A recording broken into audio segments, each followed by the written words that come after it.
හරි අපි කතා කරමු අපේ chapter එකේ අන්තිම topic එක character codes.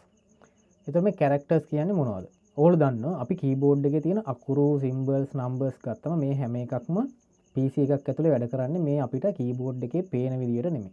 අපි මේ වෙනකන් කතා කරපු number systems වගේ number systems වලින් තමයි අපි keyboard එකෙන් enter කරන keys PC එකක් ඇතුලේ process වෙන්නේ. එතකොට මේක බැලුවොත් character encoding is the process of assigning numbers to graphical characters that gives the meaning to its representation.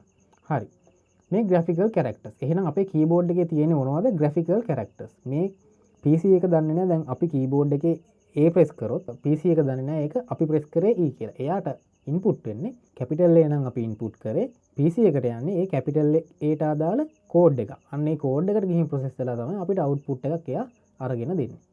එතකොට මෙන්න මේ character codes define කරන විදි තුනක් තියෙනවා දැනට coding systems තුනක් තියෙනවා. එතකොට මෙන්න මේ graphical characters වලට අදාළ character codes. එහෙම නැත්නම් coding systems හැදිලා තියෙන්නේ binary coded decimal කියන concept එකකින්. ඕගොල්ලන්ට කලින් syllabus එකේ නම් මේ binary coded decimal කියන එක අපි හදාගන්නේ කොහොමද කියන එක syllabus එකේ තිබුණා. හැබැයි දැන් මේ syllabus එකේ ඒක අයින් කරලා තියෙන්නේ. ඕගොල්ලන්ට just මේ concept එක විතරයි තියෙන්නේ. ඒක කරන හැටි මේ syllabus එකෙන් අයින් කරලා තියෙන්නේ. ඒතකොට මෙන්න මේ binary coded decimal කියන ක්‍රමය භාවිතා කරලා තමයි මෙන්න මේ කියන coding systems ටික හදලා තියෙන්නේ. ඒතකොට මේ තමයි දැනට පාවිච්චි වෙන coding systems මෙන්න මේ graphical characters වලට. ඒ කියන්නේ අපි keyboard එකෙන් අපිට enter කරන්න පුළුවන් ඕනෑම graphical character එකකට. එතකොට මෙතන තියෙනවා coding systems තුනක් ABC DIC කියලා එකක් තියෙනවා ASCII කියලා එකක් තියෙනවා අපි ඒක දන්නවා දැනුත් Unicode එකක් තියෙනවා Unicode කියලා එකක් තියෙනවා අපි ඒකත් දැනට දන්නවා. එතකොට coding systems තුනක් තියෙනවා ABC DIC ASCII ඒ වගේම Unicode කියලා. එතකොට මේ ASCII සහ Unicode කියන එක නම් අපි අහලා තියෙනවා. ABC DIC කියලා ගත්තොත් ඒකේ තේරුම තමයි extended binary coded decimal interchange code කියන එක. සමහර ලාවට මෙන්න මේක නම් අහනවා මං හිතන්නේ exam එකේ මට මතක විදියට exam paper එකක question එකක් මේක ගැන තිබුණා. හරි ABCDIC කියන එකේ තේරුම තමයි මේ තියෙන්නේ. එතකොට මෙන්න මේකේ bit data use කරන්නේ ඕනම character එකක code එක store කරගන්න. මේක හදන්නේත් binary coded decimal වලින්. එතකොට අපිට ඒක මොකක්ද කියලා බලන්න මේ syllabus එකේ නැහැ. එතකොට මෙන්න මේ විදිහට තමයි character එකක් හැදෙන්නේ. ඒ කියන්නේ capital A ගත්තොත් මෙන්න මේ විදිහට bit 8කින් set දෙකක් bit 4 set දෙකකින් තමයි character එක හැදිලා තියෙන්නේ. අපි පාඩමේ මුලදීම කතා කරා bit 4කට කියන නම මොකද්ද? nibble එකක් කියලා තමයි කියන්නේ. ඒතකොට මේ nibbles දෙකක් තමයි මේ තියෙන්නේ. ඒතකොට මෙන්න මේ තියෙනවා ABCDIC codes වල chart එක. එතකොට මෙන්න මේ විදිහට ඕගොල්ලෝ බලන්න capital A ගත්තොත් capital A හැදෙන්නේ 11000001 කියන්නේ. මෙන්න මේ row එකේ මෙන්න මේ column එකේ තමයි capital A කියන එක තියෙන්නේ. ඒතකොට මෙන්න මේක zone එක කියලා තමයි හඳුන්වන්නේ.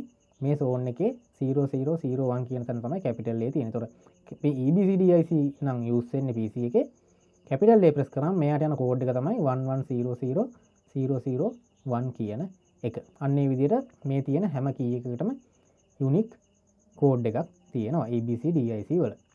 ඊට පස්සේ මේ තියෙන්නේ අනිත්තර මෙන්න මෙතන තියෙන මෙන්න මේ keys වල මේ වගේ තේරුම තමයි මෙතන තියෙන්නේ. මේක නම් ඕගොල්ලන්ට වැදගත් වෙන්නේ නැහැ. මේක ඕගොල්ලන්ට දැනගන්න තමයි මේ දාලා තියෙන්නේ මේ හැම එකකම තේරුම. මේක තමයි කෙටියෙන් මෙතන use කරලා තියෙන්නේ. ඊට පස්සේ අපි කතා කරනවා ASCII codes ගැන. ඒතකොට ASCII කියන එකේ තේරුමත් සමහර ලාවට අහන්න පුළුවන්. අරක මට මතක විදිහට අහලා තිබුණා. ඒ වගේ මේකත් අහන්න පුළුවන්. ඒතකොට American Standard Code for Information Interchange කියන එක තමයි මේ ASCII කියන එකේ තේරුම. මේකත් ගොඩක් පාවිච්චි වෙනවා. මේක තමයි දැනට keyboards වල පාවිච්චි වෙන්නේ. Unicode කියන එකත් use කරනවා. bit 7ක් තමයි use කරන්නේ code එකක් represent කරන්න.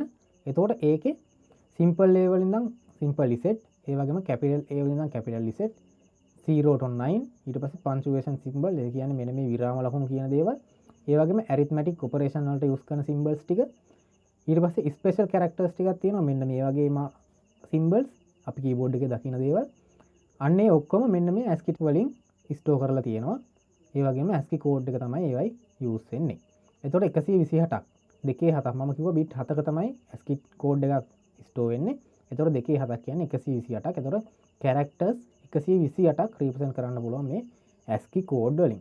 එතකොට මෙන්න මේ ASCII table එක මේ තියෙන්නේ සම්පූර්ණ table එක නෙමෙයි පොඩ්ඩයි. ඕගොල්ලෝ බලන්න capital A ට අදාළ වෙනම අගයක් තියෙනවා.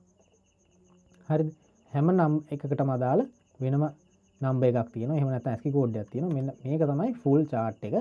මේක මම ගත්තේ ඕගොල්ලොන්ගේ PDF එකේ මේක පැහැදිලි නැතුව ඇති. මේක ඕගොල්ලන්ට පුළුවන් Google search කරලා බලන්න ASCII table කියලා search කරන්න. ඕගොල්ලොන්ට මේකේ වැදගත් දෙයක් කියන්න තියෙනවා. ඒක තමයි මෙන්න මේ 65 සහ 66 කියන එක.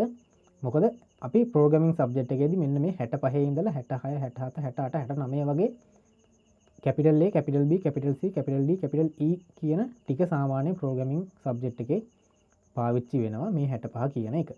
එතකොට capital A ට අදාළ අගය තමයි 65 කියලා කියන්නේ. මෙතනින් පස්සේ A B C D ඒ විදිහට යනවා.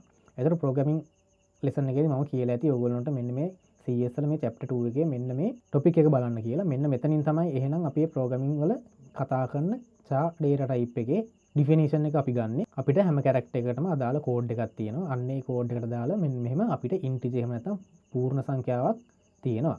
ඔයගොල්ලෝ බලන්න මේ capital A ට අදාළව binary number එකක් ලියන්න පුළුවන්. හරිද?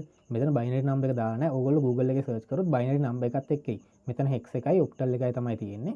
එතකොට මේ හැම character එකකටම අදාළ code එකක් තියෙනවා. එතකොට ඒ code එකට අදාළව decimal number එකකුත් තියෙනවා. අන්නේ decimal number එක තමයි අපි programming වලදී use කරන්නේ. හරි. ඒක තමයි ASCII table එක. එතකොට ඔයගොල්ලෝ බලන්න මේ හැම එකකටම keyboard එකේ තියෙන හැම දෙයකටම මේකේ code එකක් තියෙනවා. ඊට පස්සේ තමයි Unicode ගැන අපි කතා කරන්නේ.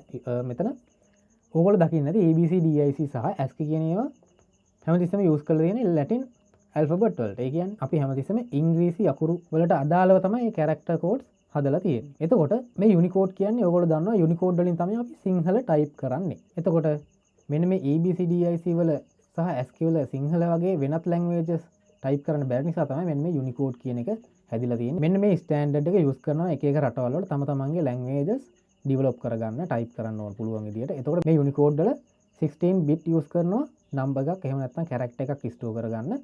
එතකොට 16 bits කියලා බැලුවොත් 216ක් ඒ කියන්නේ 65636ක් characters use කරන්න පුළුවන් මේ Unicode system එක ඇතුළේ. එතකොට ඕගොල්ලන්ට පේනවා ABCDIC වල bit 8යි තිබුණේ, ASCII වල bit 7යි තිබුණේ. ඊට වඩා ලොකු ප්‍රමාණයක් මේ Unicode ඇතුළේ අපිට store කරගන්න පුළුවන්. අපිට අවශ්‍ය ඕනම character එක. අන්න ඒ විදිහට තමයි එක් එක් අගයන් වලට එක් එක් code එකට අවශ්‍ය graphical character එක දාලා සිංහලත් මේ Unicode ඇතුළට implement කරලා තියෙන්නේ. එතකොට මෙතන තියෙන වැදගත් දෙයක් Java programming language and some operating systems now use Unicode as their default character code. එතකොට මේ ගොඩක් characters මේකේ store කරන්න පුළුවන් නිසා Java සහ සමහර operating systems දැන් default character code එක විදිහට Unicode use කරනවා කියලා තමයි කියන්නේ.